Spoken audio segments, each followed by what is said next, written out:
In this example, we're going to be graphing the function here. It's an absolute value function. We have f of x equals 4/3 times the absolute value of x minus 3, and then we're going to subtract 1 from that. So it looks like we have an a, an h, and a k value to contend with. So let's go ahead and start with our vertex. We know the vertex is the ordered pair h, k, where we're going to grab the values from this general form here, h and k, and we'll use our function here. So we notice the general form is x minus h for our horizontal shift, and here we have x minus 3. So that means our h value is going to be 3. Also on the end here we have our plus k, and here for our k we have negative 1. So we know k is negative 1. Which means once we have both values h and k, our vertex will be 3, negative 1. And that's an ordered pair that we can graph. So let's go over here, 3 units over and 1 unit down.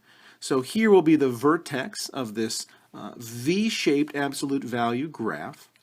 So let's go ahead and look at this A value now. We have 4/3.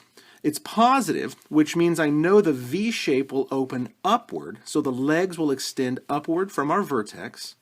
And the slopes of those legs will be positive and negative 4/3. So one side will be a positive 4/3 and one side will be a negative 4/3, and they're just extending upward from here.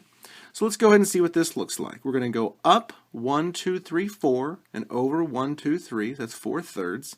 I can't do it again, so let's go ahead and go back the other direction. So up 4 and back 3 this way, and I can't do it again, so that's actually all the points we're able to draw.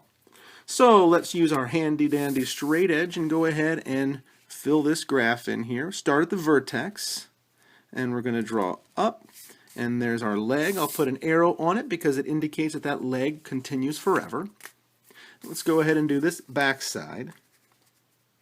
So we start at our vertex and we work our way up, and there's that leg as well with the arrow.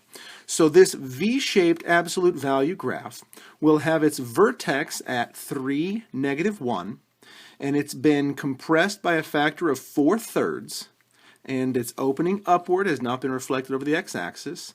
So here's the graph of this function f.